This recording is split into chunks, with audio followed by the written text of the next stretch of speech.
কখনো লেবুর ফেলে দেওয়া অংশ দিয়ে ডাল রান্না করে দেখেছেন? আর আজকে যে আমি ডালের রেসিপিটা করব, এটা আমি ফেলে দেওয়া লেবুর অংশটা দিয়ে ডালটা রান্না করেছি।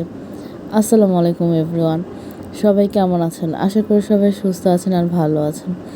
আজকে আমি মুগ ডাল রান্না করব লাউ দিয়ে আর লেবুর ফেলে দেওয়া খোসা দিয়ে। এর জন্য এখানে আমি হাফ কাপ ডাল তেল আর লবণ দিয়ে একটু সিদ্ধ করে নিচ্ছি আর ভালোভাবে ধুয়ে নিয়েছি। আর এখানে আমি লাউগুলো কেটে নিয়েছি পাতলা পাতলা করে। এই তো ডাল সিদ্ধ আমার হয়ে গিয়েছে। আর এখানে আমি চতুর্পাশে যে ফেনা উঠেছে কিছু ফেলে দিয়েছি। আর ডালটা সিদ্ধ হতে হতে এখন আমি এখানে লাউগুলো দিয়ে দিচ্ছি। এখানে আমি অল্প পরিমাণে লাউ দিয়েছি, কারণ এই ডালটা বেশি লাউ দিলে খেতে ভালো লাগে না। অল্প পরিমাণে লাউ দিয়েই মজা লাগে এই ডালটা। আর এখানে আমি স্বাদ মতো লবণ দিয়ে দিয়েছি আর হলুদের গুঁড়া দিয়ে ভালোভাবে নেড়ে চেড়ে নিচ্ছি। আর এখন আমি ডালে দিয়ে দিব পেঁয়াজ কুচি, আর পেঁয়াজ কুচিটা দিয়ে কিছুক্ষণ জাল করে নিব। আর এই ডালটা আপনারা গরমে রান্না করে খেতে পারেন, খুবই মজা হয়।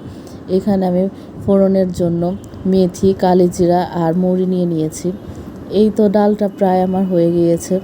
এখন এখানে আমি 4-5টা কাঁচামরিচ হালকা করে মাঝখানে ভেঙে দিয়ে দিয়েছি, কারণ এখান থেকে একটা খুব ভালো একটা স্মেল বের হবে ডালে। আর এই তো এখন আমি এখানে সরিষার তেল দিয়ে দিচ্ছি, কারণ এই ডালটা আমি বাগার দেব সরিষার তেল দিয়ে। এখানে আমি শুকনো মরিচ 2টা ভেঙে অ্যাড করেছি এই ফোড়নের সাথে। এই তো এখন আমি ডালের ভিতরে সবগুলো তেল সহ ফোড়ন ঢেলে দিচ্ছি। আর খুব ভালো একটা স্মেল বের হয়েছে ডাল দিয়ে। আর এখন আমি ডাল হয়ে যাওয়ার কিছুক্ষণ আগে 2টা লেবুর ফেলে দেওয়া খোসা দিয়ে দিচ্ছি। আর এটাকে আমি 1 মিনিটের মতো জাল করব নেড়ে চেড়ে। বেশি জাল করলে ডালটা তিতা হয়ে আসবে, এর জন্য আমি এটা 1 মিনিটের মতো জাল করে নিব। এই তো ডালটা হয়ে গিয়েছে।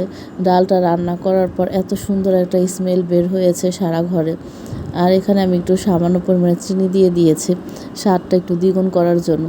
এই তো তৈরি হয়ে গিয়েছে আমার লেবুর খোসা দিয়ে